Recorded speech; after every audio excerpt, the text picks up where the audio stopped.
I'm Julia LaRoche, and this is Yahoo Finance Presents Trailblazer. Today, we're in San Francisco at Dreamforce. It's the annual blowout tech conference hosted by Salesforce.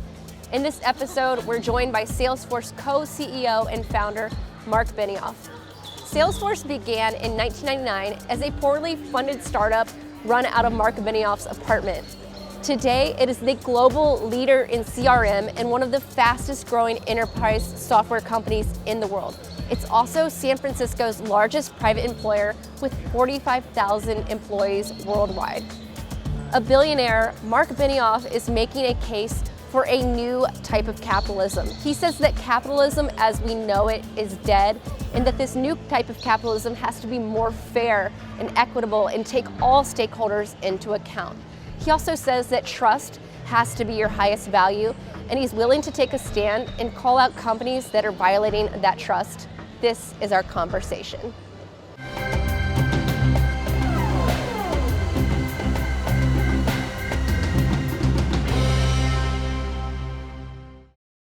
Aloha, Marc, and thank you for having me at my first ever Dreamforce. You all have a lot of news coming out, and you say that you all have found the holy grail for your customers. What is it, and why was it so elusive?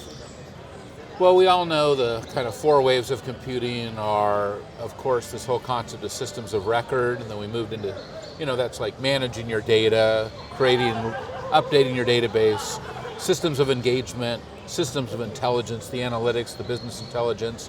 But now we're in the fourth wave, which is the single source of truth.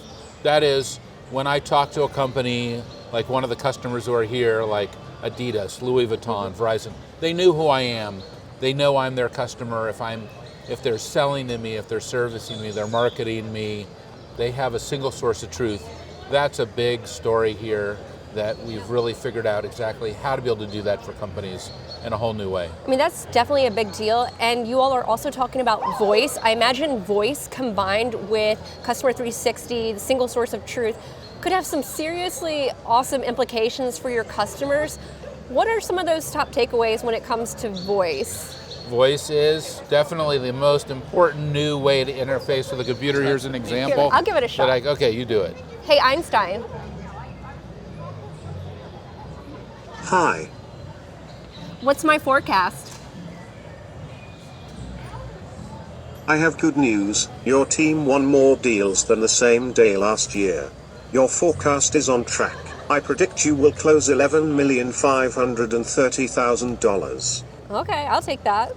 You're ready to take my job. So, Einstein can guide you and help you run your business and connect with your customers in a whole new way. So what kind of implications could voice have? Well, you really have the ability now to talk to computers. I mean, it's pretty incredible. It's two ways. One is here, I'm a manager, I'm an executive. I'm able to talk to my systems, get information. He's able to see, well, it's not really a he, but Einstein's able to see all of the information in Salesforce, everything that's ever happened, over 21 years, all of the memory of the company, how everyone has ever done. The second part is a customer can call and talk to Einstein directly. This is dramatic implications for what it means for society, but even for us as computing users. Well, I do want to talk about your keynote speech here at Dreamforce. You said that we're in a trust revolution. And that kind of reminds me of your theme in your book, Trailblazers, and this new form of capitalism that you've been talking about. So my question for you, Marc, is why has it taken so long for CEOs to speak out on human capital and the failing capitalist model? Well, we were just talking about, I went to USC Business School. I graduated, I think, in 1986 with a Bachelor of Science in Business Administration. I didn't take any classes on trust. I also didn't take any classes on equality. I didn't take any classes on how voice is impacting computing, because really that's not what business was about. Business was only about one thing, shareholder return. It was about Milton Friedman and are you returning, the right level to your shareholder. Now business is so much more than that. It's about managing, not just for your shareholders, but also your stakeholders, and how do you do it all? that's a big transformation. Right. Well, someone might look at you and say, well, Mark, you're a beneficiary of the capitalist system. You say that it's dead. Can you pinpoint when it died, how it died? What killed it? Well, I'm an entrepreneur, and that was what I always wanted to be. In fact, even when I was in high school, I had my own software company writing computer games. Then when I graduated college, I went to work for Oracle 21 years ago. I started Salesforce. All I've ever wanted to do was write and sell and market software, and initially to consumers, help with video games, and now to businesses. And that's what I love. Along the way, business itself changed. It meant that business became the greatest platform for change. That's what really inspires me today, that I can see this amazing company that's all around me and how I can improve the state of the world with it. Well, when you were younger, back in 1996, you took this sabbatical. You basically had it all when you were at Oracle, and you realized that something was missing in your life, and then you had this realization of, I want to build Salesforce, I want to build a different kind of company. You pioneered this 1-1-1 model. Do you worry that there are other Marc Benioffs out there who just might be in that corporate grind and missing out on a bigger purpose? Does that worry you? Well, I think you're 100% right that business has to be more than just making money. Because if all you're focused on is making money, you're not going to have what you really want in your life, which is happiness and fulfillment and having that great feeling every day that you deserve. And the way to get there is giving and generosity. And that can be linked with business. That's why 21 years ago, we put 1% of our equity, our profit, and our time into a foundation. Now, it was very easy because we had no employees, we had no equity, we had no products. But now, 21 years later, we have 45,000 people. We have a market cap over $125 billion. All of that pays out. That's why we're able to give 4 million hours of volunteerism, $400 million in grants. That's the good feeling I get with Salesforce every day. That's the good feeling that you feel here at Dreamforce. It's that people are committed to giving back. Well, you all started from the beginning. I guess if companies are further along in their journey, is it too late for them to start, or do we need something to change? Does it have to come from Wall Street, like change their expectations of what they need from a company or expect from a company, or does the SEC need to come and step in? And I mean, how do we come up with a new form of capitalism? How do we actually change that paradigm? Well, it's never too late. And I think that this is about keeping everything we had, have a shareholder return. Salesforce has had a great shareholder return, 3,500% since we went public in 2004. But we've also had a great stakeholder return. That is, we're able to give back. I mean, we're even a net zero company because the planet is a stakeholder. We're trying to take care of the planet also. You can have a great shareholder return and a great stakeholder return, and if you manage that way, you're going to have a better company, stronger values. And Peter Drucker, a really great management professor, said it well. Your strategy, well, it's going to get eaten by your culture for breakfast. The culture is the values. That's the heart and soul of the company. That's where you want to nurture. That's where this stakeholder idea comes in. I'm going to come back to culture in a bit. We're seeing a lot of criticism of capitalism. We're seeing it going into the 2020 election. You're seeing Democratic primary candidates put forth an idea of a wealth tax. Is this something that you would support, a wealth tax, given your position? Well, I really think, capitalism is dead, and that everything needs to be thought about from the beginning. In terms of should individuals and corporations have more taxes? Absolutely. Exactly what those taxes should be, I'm not an expert on it, but you can see what I advocated for last year right here in San Francisco, where we have a severe homeless problem. I fought and invested in something called Proposition C, which would be a 0.5% tax on the richest companies here in the city, including Salesforce. We're number one. Because we need more money to be able to do homeless services. That's clear as day. So yes, we need a tax reform. We need more taxes for key social services. We need more housing. We do need some fundamental reforms of our system. This is extremely important so that we can all have the society that we want. Some of your peers, you wrote about this in the book, were opposed to Prop C. Why do you think they were? Was it because they feel like the government's not the best use when it comes to allocating those funds? Like, what do you think it was that they were so opposed to? It's Pavlov's dogs, it's like CEOs having this reaction. You're trained in business school. If somebody says taxes to you, you say no. Do you want more taxes? No. Do you want more taxes? No. But it's not right, actually. If you're always creating the more efficient, most lowest tax, then how are we going to create the society that we want? We have to have the ability to invest in our social structures. That's what taxes ultimately are for. Yeah. So in that case, like in Prop C, we need more taxes in that area. Maybe not in every area, but certain areas we absolutely do. Mark, you're willing to speak up and call things out. In the book, you talk about this time at Davos in 2018. This is before Cambridge Analytica came out, and you compared Facebook to cigarettes. We've had more issues come up lately, political ad spending, that sort of thing. Is it too late for Facebook to regain trust? Can they, turn course at this point? Well, you can see Facebook has in many ways become the new cigarettes. It's not good for you, they're addictive, they need to be regulated heavily. They've come out and said they don't care about truth in advertising. The government is going to step in and make changes in Facebook. It's their own creation. Instead of them being proactive and taking care of their own issues, they're waiting for the government to come in and take care of it. And not just the US government, European and Asian and Latin American governments are all going to take action against Facebook because of what they're doing and the behaviors that you can see. So that's a wake-up call for everybody. That is trust your highest priority. What are your highest values? What is the most important thing to you?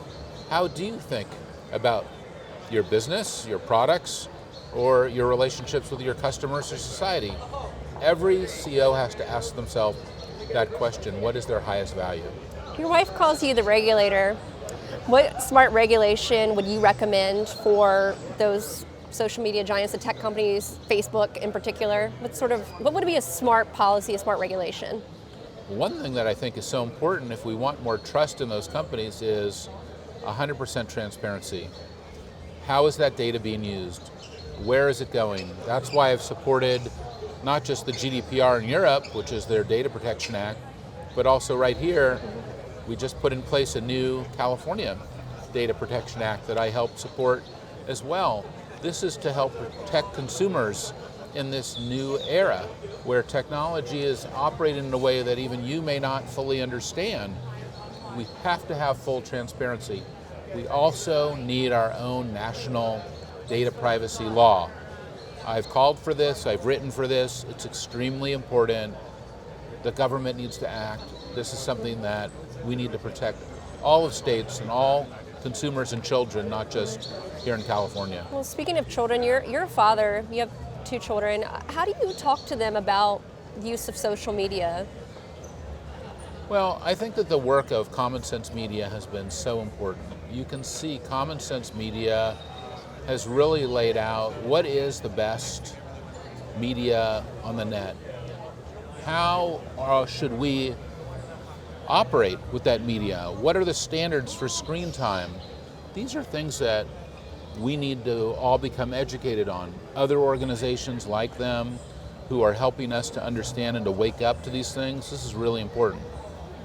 I think it's so important what Apple and Google have done in their operating systems to give us more control, more awareness of screen time, to actually be able to put controls on user accounts. This is going to be so important for our future. And the final thing is, there's no excuse not to be aware of what everyone in your household is doing with technology. You have to be involved. Great. Well, you are what's called an activist CEO. The co-author of your book, Monica, gave you that title, and you weren't comfortable with that at first, but now it seems that you embrace that. How would you talk to other CEOs about getting comfortable?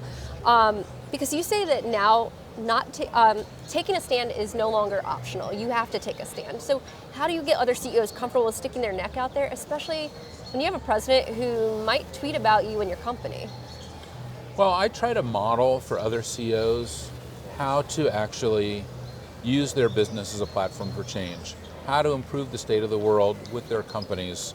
I am part of different CEO groups, and when we get together, I'm not afraid to actually talk about what we're doing. It's one of the reasons why I wrote the book Trailblazer, so that CEOs will have tools and guidance and know how to move forward. This is really important today. There's not enough tools for CEOs.